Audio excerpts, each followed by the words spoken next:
Bon, bah, du coup, je vais vous présenter PHP, la nouvelle version de PHP 7, et un petit peu l'historique de PHP. Rapidement, moi je suis un ingénieur je suis sorti Télécom Saint-Etienne du coup l'année dernière, il y a un peu plus d'un an, et depuis un an, j'essaie de monter, je monte ma boîte, RM Opportunities, et c'est là où du coup j'ai appris à coder en PHP et en Symfony. RM Opportunities, c'est de créer, le but c'est de créer une marketplace qui est faite en Symfony, qui va aider les entreprises de la chimie à se débarrasser de leur stock dormant. Et d'autres entreprises du coup le racheter. Donc on utilise en fait le principe de l'économie circulaire. Bon, mais pour revenir au PHP, ça a toujours été un langage assez critiqué, parce que déjà son créateur, donc Rasmus, il n'avait pas spécialement programmé, donc il n'avait pas la même logique que beaucoup de développeurs, et il voulait juste résoudre des problèmes et coder le moins possible grâce à PHP. Donc il y a plein de trucs qui sont illogiques dans PHP. La première, c'est du coup, on ne sait jamais trop comment des fonctions elles ont un underscore ou quand elles n'en ont pas. Donc, par exemple, isNull ou isSet. isNull, elle en a un, et isSet, elle n'en a pas. Il y a aussi les fonctions de comparaison de strings. Donc, des fois, elles peuvent être sensibles à la case, et puis des fois, elles ne le sont pas. Par exemple, strcmp est sensible à la case, alors que strcase CMP ne l'est pas. Alors, on ne comprend pas vraiment le nom des fonctions, en fait, comment elles sont appelées nommées. Pour d'autres trucs un peu logiques, une chaîne de caractères, elle peut être égale à true, mais elle peut aussi être égale à 0, et on sait bien que les deux ne sont pas égales l'une à l'autre. Et un dernier truc illogique, c'est les conditions ternaires. Donc quand elles sont imbriquées, c'est totalement déconseillé en PHP, alors que normalement ça devrait être quand même plutôt simple. Si on met une valeur, on lui dit, tu prends la valeur 1, dans la ligne qui suit, on se dit bah ça va être super simple, on va vouloir afficher 1. Si c'était 2, on voudrait afficher 2. Et ben, en PHP, ça se passe pas vraiment comme ça. On va en premier réaliser la première condition. On va dire que du coup, foo est bien égal à 1, donc on va écrire 1.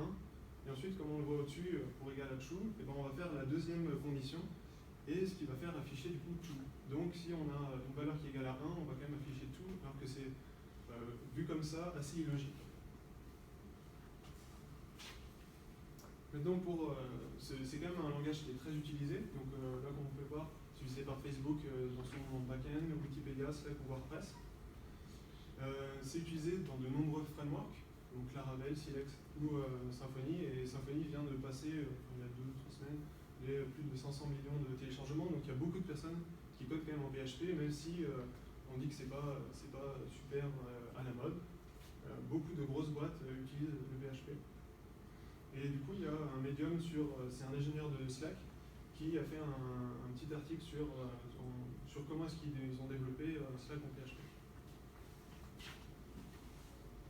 Rapidement, je vais vous parler du coup de PHP 6, qui n'a pas existé en fait, officiellement.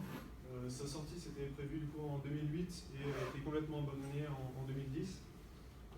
Il devait en fait reprogrammer pratiquement tout le noyau et ça ne leur a vraiment pas plu de faire ça puisqu'il y a eu des problèmes de rétrocompatibilité.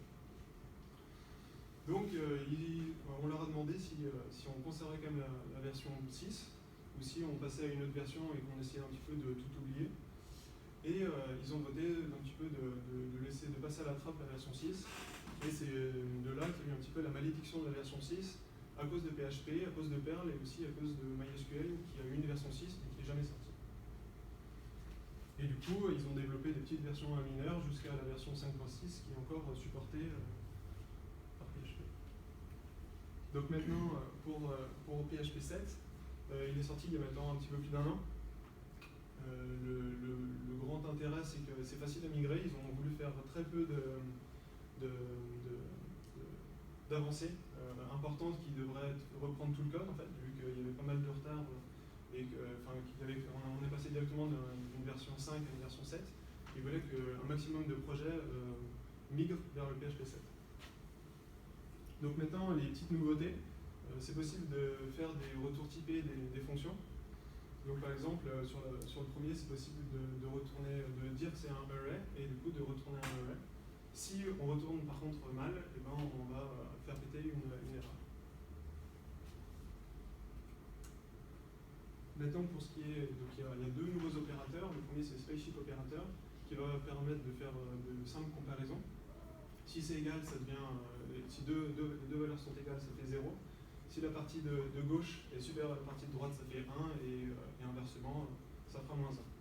Alors l'intérêt, c'est qu'on peut soit faire des entiers, soit faire des chaînes de caractères, mais c'est aussi possible de faire des tableaux, donc avec le tableau ou des objets. Et pour les tableaux, on va en premier comparer le nombre de valeurs du tableau et ensuite comparer les valeurs une à une.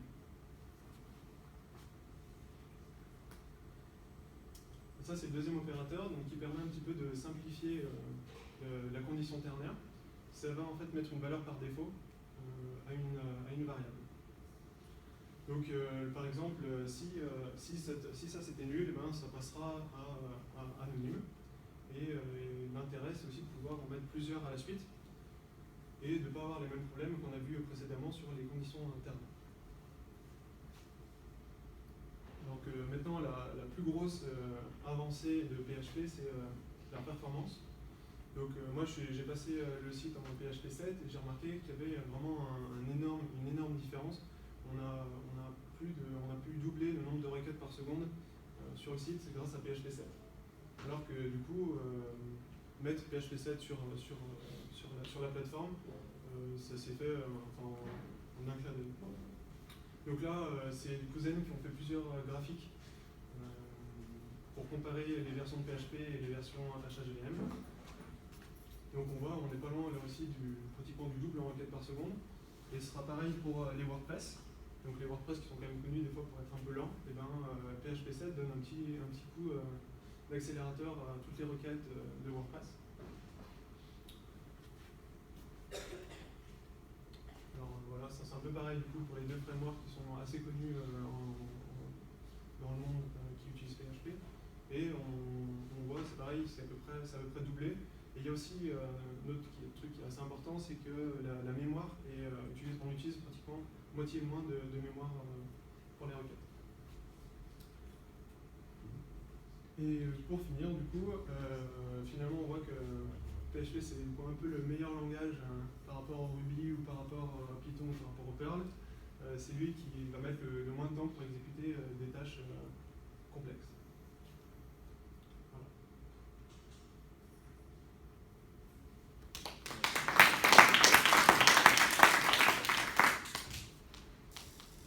Une autre question sur les derniers slides, c'est quoi HHVM? Du coup, HHVM, c'est une sorte de concurrent un petit peu au PHP qui a été développé du coup par Facebook. C'est des problèmes de pair, leur interpréteur. D'accord. Voilà, parce que Ouais, mais comme il n'y a pas de spec, t'es pas sûr de faire que ça marche bien tout le temps. Voilà, mais c'est quand même assez bien. Beaucoup de personnes sont passées à HHVM en attendant du coup qu'il y ait le PHP 7, puisque ça faisait quand même une sacrée amélioration de perf. Donc voilà, Facebook a fait ça, et puis ils ont fait un nouveau langage qui s'appelle Hack aussi, et qui ressemble beaucoup au PHP. Et du coup, HHVM et PHP 7, le couple existe encore au final, ou PHP 7 s'appuie beaucoup sur HHVM aujourd'hui déjà? Non, c'est deux choses différentes. Ouais, mais il n'y avait pas une histoire d'embarquer HHVM officiellement? Okay. Et j'ai une autre question. Pourquoi il y a un bug aussi gros là dans les frameworks entre 5.7 et 7 et genre WordPress ou des trucs, la slide d'avant, il y a certaines qui sont moins. C'était plus serré. J'explique. Enfin, je sais pas si tu sais en fait pourquoi il y a autant de. Autant différent, en fait, ça dépend, mais c'est comme moi j'ai vu un petit peu sur mon site. Parfois, il y a des pages qui répondent. Enfin, il y a une plus grosse différence que d'autres. Alors après, je sais pas si c'est des optimisations qui ont été faites partout. Et après aussi, alors c'est pas forcément parce que j'ai plus non plus l'historique en tête. Je pense que pour redonner aussi un peu envie aux gens de faire du PHP, il faut aussi expliquer que maintenant, ce n'est plus forcément qu'un langage soit procédural, mais au niveau objet, on a récupéré des trucs sympas, on a les traits, on a les namespaces qui sont là, on a Composer qui, mine de rien, est un très bon gestionnaire de paquets, avec un paquet de paquets disponibles pour libre tout simplement. Et toutes ces choses bout à bout, on a les closures qui sont super intéressantes maintenant. Et ça en fait un langage qui devient assez agréable à écrire. Et des détails tout bêtes qui font que tu vois, tes tableaux, tu les as déclarés comme on peut déclarer les tableaux maintenant en PHP. On a plus besoin d'écrire array comme à l'époque. Et c'est des petites choses qui font que petit à petit ça s'améliore. Et d'un point de vue communautaire, ce qui a noté d'intéressant dans PHP, c'est qu'effectivement la 6 a été assez catastrophique d'un point de vue équipe interne, parce qu'il y a eu des guerres phénoménales, est-ce qu'on sort, on ne sort pas, pourquoi, les décisions qui étaient prises étaient incroyables. Ce qu'on est ressorti, c'est une communauté, on va dire, vraiment au sens les développeurs du projet et ceux qui s'y intéressent, renforcés. Et aujourd'hui, ce qu'il n'y avait pas avant, il y a un wiki, il y a des RSC, il y a des votes. Les gens peuvent vraiment proposer des améliorations du langage et écrire de l'aspect. Et on se base sur ça pour faire avancer le langage. Alors qu'avant, c'était à l'arrache. Et du coup, ça part dans le bon sens. Effectivement, c'est super intéressant. J'ai une mini question par rapport au retour typé des fonctions. Tu peux remettre juste le premier slide. Tu avais le datetime et en fait retour nul c'est un quoi? C'est-à-dire qu'il y a une gestion du nul. C'est-à-dire dès qu'il voit que c'est pas le bon type, il fera péter. Le nul n'est pas pour tous les types en fait. Et je crois que dans 7.1, sur cette histoire-là, il y a un cas particulier qui arrive dans 7.1 et que j'ai vu passer. Du coup, comment tu dis que tu veux renvoyer potentiellement un datetime mais potentiellement nul aussi? Une valeur qui est présente ou pas en fait, c'est un peu ce qui est les trucs des fonctions, du langage fonctionnel avec le fait de potentiellement là en fait. Non, nul, normalement il est pas type en fait, je trouve. Dans d'autres langages, par exemple en C++ c'est pareil quoi, parce que c'est quoi, justement le truc c'est que si moi ma fonction elle me plante en fait, c'est forcément typé, et je le renvoie nul, disons comme quoi, si ça veut dire que si c'est nul, ça veut dire que c'est bon, pourquoi c'est bon. Ouais, nul passe partout. Ouais, nul il passe partout, donc là ça veut dire qu'il n'est pas passe partout nul en fait.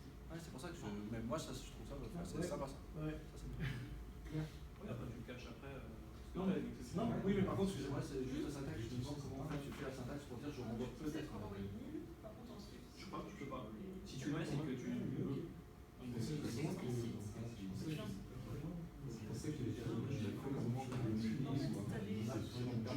le 7, entre guillemets 7.0, il n'y a pas. Et je remets sur ça, j'ai vu que dans 7.1, ils améliorent encore ça, mais j'ai vu un truc, mais je l'ai oublié. Non, mais je l'ai choisi. L'idée de la réponse, mais on ne sait jamais, c'est fait à l'exécution le test du type. C'est pas à la compilation, il n'y a pas de compilation. Il n'y a pas de validation statique. Ah, je suis pas sûr. Je sais pas. J'ai pas essayé, je t'avoue. Non, parce que je pense pas, mais il préconise quand même. Hein. Il y a le cache de code est natif maintenant. ABC est intégré dedans, donc il y a quand même tout de suite ce cache de code. Dans ces cas-là, l'erreur elle raiserait au moment de la pré-compilation, pas au moment du runtime. Alors que là, elle raiserait au moment de Il est runtime. tout le temps là. Mais ouais, j'ai pas essayé de.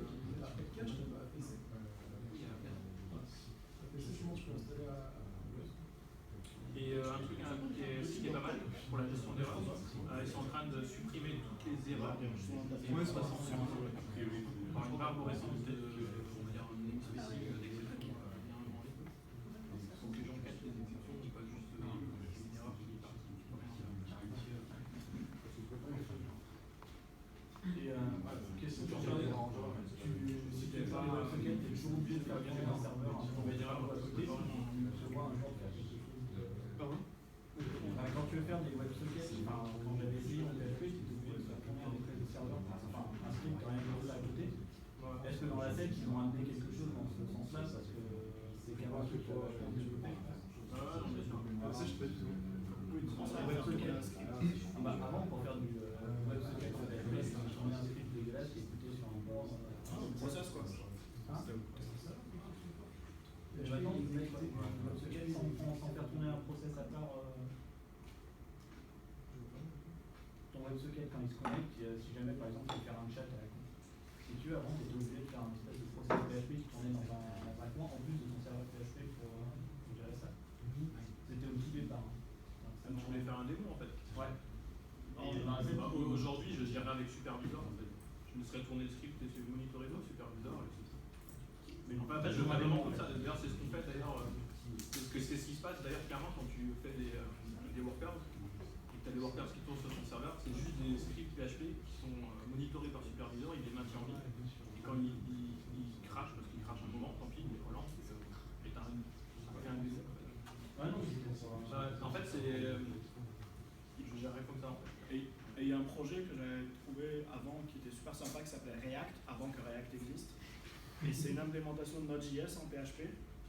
Et du coup, faire une appli en PHP totalement asynchrone, mais purement, comme ce que tu ferais avec un Node.js. Et tu as un serveur du coup React. Ça existe toujours, hein, je crois. Ouais, le truc il est toujours maintenu. J'en ai parlé récemment à un gars, du coup, c'est pour ça que. Enfin, voilà. Et je sais pas s'il y a des gens qui l'utilisent vraiment dans la vraie vie, mais c'est. Voilà. Je mettrai sur Slack un talk que j'ai vu dernièrement, mais j'ai rien compris. C'est trop intelligent. Où un gars, je sais plus qui c'est, un vieux, qui a codé un langage, quelque chose comme genre COBOL ou je sais pas quoi, mais l'un des gens qui ont écrit les specs de ces trucs-là, il raconte son histoire. Et il a parlé du nul en fait, et pourquoi nul est une grosse erreur dans le computer science. Et en fait, il dit plein de choses, il raconte plein d'histoires. Au départ, de comment c'est arrivé en fait, comment ça a été inventé, mais j'ai rien compris. Du coup, si quelqu'un comprend et veut bien expliquer un jour, je veux bien. Ça marche. Bon. Allez.